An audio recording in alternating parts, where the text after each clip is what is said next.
Hey,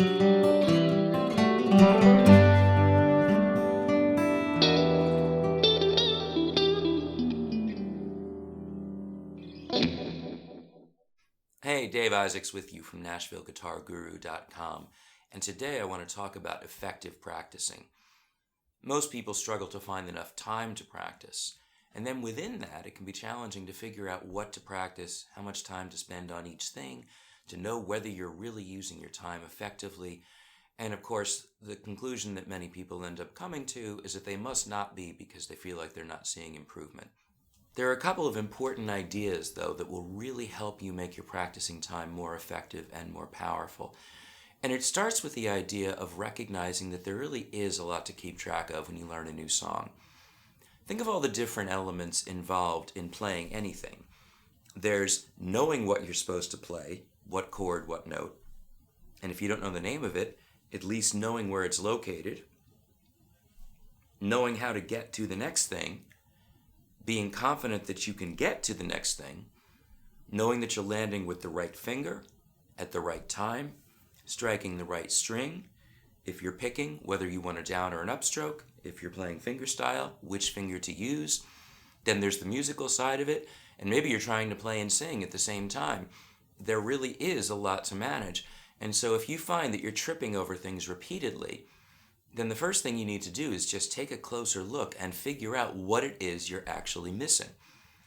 If you proceed with the idea that anything you play can be broken down into all of these different aspects, if you're having trouble playing something, the problem has got to be in one or more of those specific aspects. So you want to really take that closer look and see what exactly is the problem.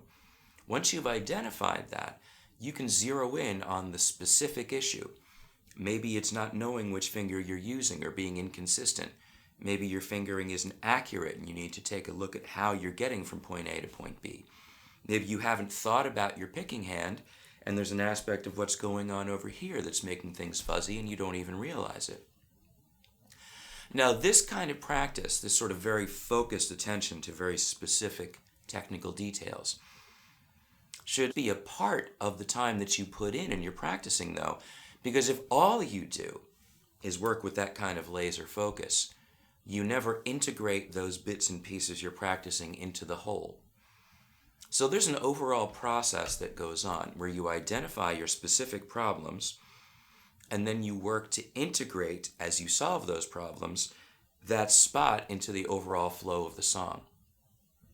So think of your practicing as involving very, very close technical work, what we might call micro practicing, and practicing larger gestures, and that could be just playing through a particular passage of the song, or that could be playing a whole section or playing the whole song so that it flows, and we can call that flow practice. And it's important to spend time in both of those things. We could also add a third area to this, which is going to overlap, really, with the technical part, which let's call vocabulary practice, which has to do with learning more things you can do over here. So if you do things like practice scales, exercises of any kind, that's both technical and vocabulary, but you might focus on just one of those two aspects at a time.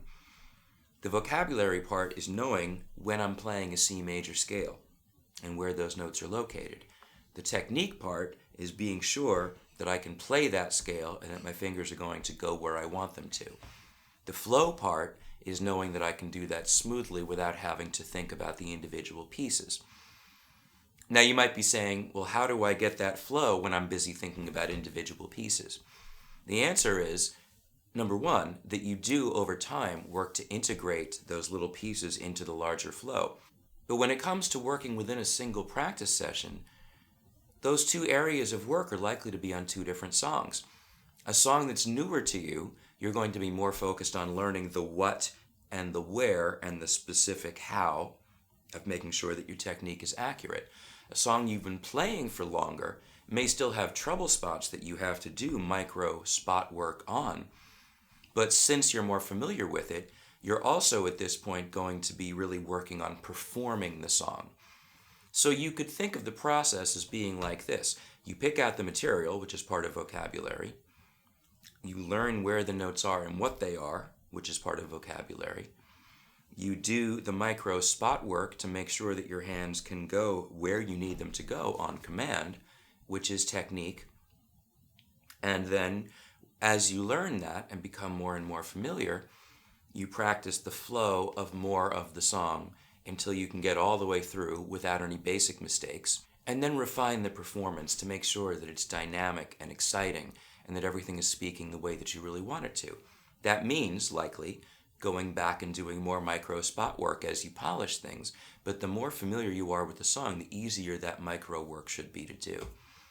So in a nutshell, if you really want to make your practice sessions more powerful, the first thing you need to do is recognize within the list of things that you're working on where each of those things are within this process. Are you learning where the notes are? Are you working on getting your hands there when you're asking them to go there? Or are you working on the performance of the whole thing? And when you can start to categorize the material you work on this way, you can be very specific and targeted about the work you do, and you can also, in the course of a single session, work through 2 or 3 or maybe 4 songs, or maybe more depending on how long you sit, and know that you're touching on different things, making your practicing well-rounded, and also you're keeping your brain sharp because you need to reset, essentially, every time you go to something new. You're changing channels. You're maintaining a focused mind, but you're not focusing on the same thing the entire time. Now, you have to make sure that you take a small enough element that you can make one little thing work today. And then tomorrow, you make one other little thing work, and you connect it with the first thing. And you gradually build out from there. But then once you've done a little bit of that, go to a song you know better and play that and work on your flow. And before you end for the day, play something you love that's easy to play because it feels good, because you've got to feed the love too. I put together a short ebook about practicing that details these ideas, and I think you might find really helpful. So look for the link below in the description. If you don't subscribe to this channel, please do. If you're watching this on Facebook, please like Nashville Guitar Guru, and I urge you to check out my Facebook group, The Perpetual Beginner. Thanks for watching, and I'll see you next time.